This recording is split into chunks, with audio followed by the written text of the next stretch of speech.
O mangá, assim como vários movimentos artísticos, carrega consigo um estilo muito particular. Olhos grandes, expressões exageradas, ritmo acelerado, cabelos malucos, mas nada disso impede que cada artista tenha sua forma única de contar uma história. Oi, eu sou Siley, e toda obra de arte tem um elemento que a faz se destacar das demais. Por mais que um bom artista saiba desenhar de tudo um pouco, no fim das contas, ele sempre acaba colocando no papel suas obsessões pessoais. É isso que transforma a técnica em identidade. E hoje a gente vai explorar 5 mangakas que conseguiram fazer exatamente isso, transformar o traço em assinatura. Bora pro vídeo.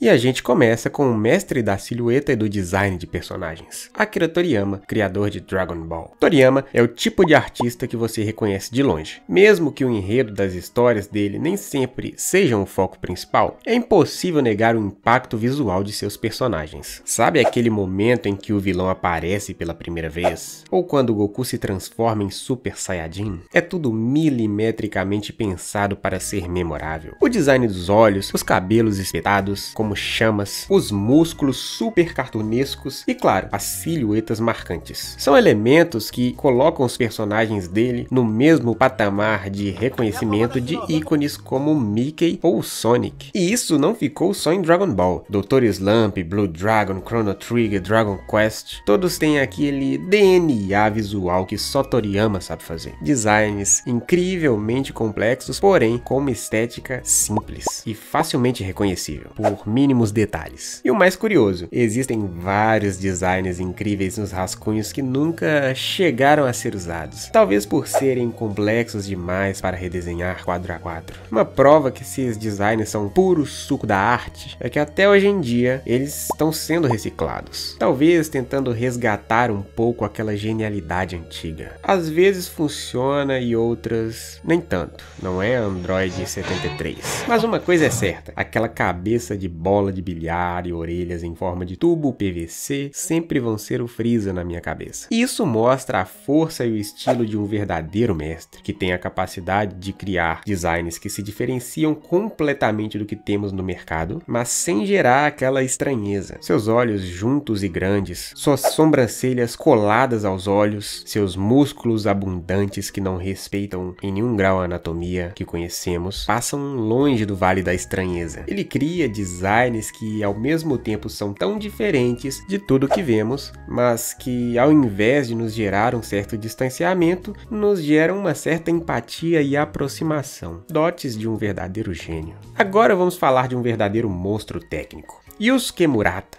o responsável pelas artes de One Punch Man e Iron Shield 21. Murata é aquele tipo de artista que parece ter sido feito em laboratório. Domina perspectiva, anatomia, movimento gestual, composição, cor e pasmem, ele também anima. Sim, ele já fez animações 2D sozinho, por conta própria, só para testar ideias. E até se desventurou em esculturas, o que esse cara não faz, né? Mas o mais impressionante nele é a sua versatilidade. Ele consegue estilizar os seus desenhos ao ponto de parecerem saídos de uma animação de Trigger, ou fazer composições extremamente realistas, cheias de detalhes, sem poluir a página. Isso é um dom raro. É uma habilidade quase paradoxal. Desenha personagens de outros autores e ainda assim consegue manter a alma do traço original, enquanto deixa ali escondidinho a própria assinatura. É como se ele dissesse: isso aqui é do fulano, mas fui eu que fiz. Poucos conseguem essa proeza. Murata é uma enciclopédia visual em forma de mangaka. Não que os demais desenhistas tenham alguma limitação, mas o ponto é que Murata tanto estiliza desenhos à exaustão quanto faz desenhos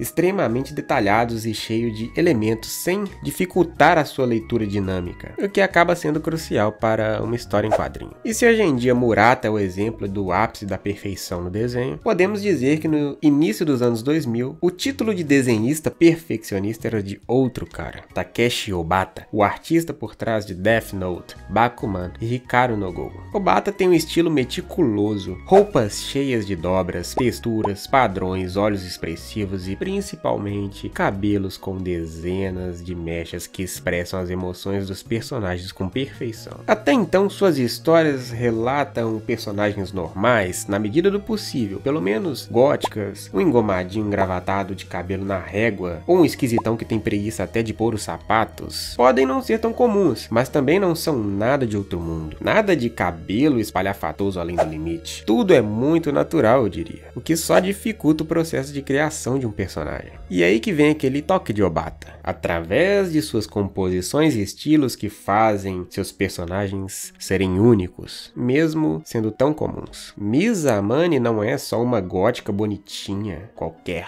Ela tem sua própria forma e personalidade, que é passada não só através de suas roupas, mas também da escolha de como desenhar cada quadro para que isso seja fortificado. E isso se reforça pelo jeito, principalmente, de como ele compõe os quadros com elementos característicos, nos enquadramentos e principalmente nas roupas, que mudam com uma certa frequência. É um dos mangakas que mais trocam seus personagens de roupa, indo em total contraposição à maioria esmagadora daqueles que parecem ter uma única peça ou um guarda-roupa cheio dos mesmos acessórios. Ele faz isso porque, embora a roupa seja importante, ela faz na teoria a função de uma vestimenta, cobrir o personagem, nos dar um certo spoiler de sua personalidade. Seus personagens têm seus estilos próprios e, independente do que estão vestindo, Obata sabe combinar perfeitamente quais acessórios farão parte sem que haja um estranhamento por parte de nós como leitores. Haja criatividade e conhecimento. Vocês podem não saber a dimensão da dificuldade que é você fazer realmente um personagem se tornar reconhecível quando você troca o look dele a cada página. E por isso que essa é a principal característica de Obata. Ele consegue criar roupas com tantos detalhes e tantas formas e cria um dicionário de roupas e estilos que se completam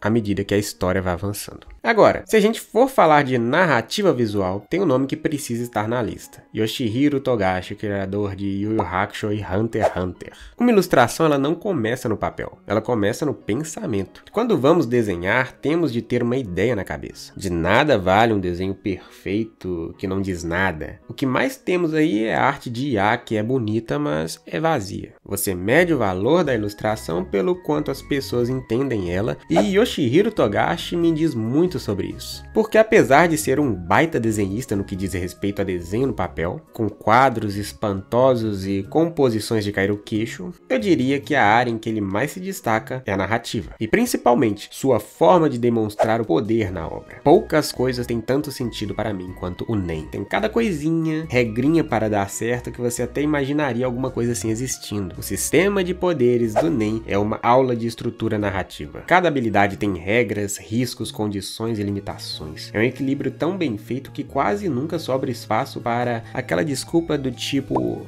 venceu com o poder do amor. E o mais interessante, o sistema é tão lógico que ele permite que personagens secundários continuem relevantes à medida que o tempo vai passando na história. Diferente de muitos shounens onde o elenco secundário é deixado para trás à medida que os protagonistas vão virando deuses. Em Hunter x Hunter, um personagem teoricamente mais fraco pode vencer outro mais forte se usar bem a estratégia. Isso mostra como Togashi desenha não só com lápis, mas com raciocínio lógico. E por fim, um dos caras mais subestimados como artista, Kazuki Takahashi, criador de Yu-Gi-Oh! Quando se fala em Yu-Gi-Oh!, muita gente pensa só nas cartas. Mas a real é que Takahashi criou um universo visual próprio, cheio de criaturas que parecem saídas de mitologias no mundo inteiro. Tem dragão, robô, vampiro, samurai, bruxa, zumbi, loli, mágica, demônio, todos convivendo no mesmo espaço visual. Isso é uma façanha e tanto. Ele transformou o mangá quase num dicionário visual de criaturas estilizadas. E o mais impressionante, eu diria, é que esses seres todos conseguem coexistir no mesmo universo artístico, sem parecerem uma espécie de colagem aleatória. É coeso, e isso é total mérito do traço dele.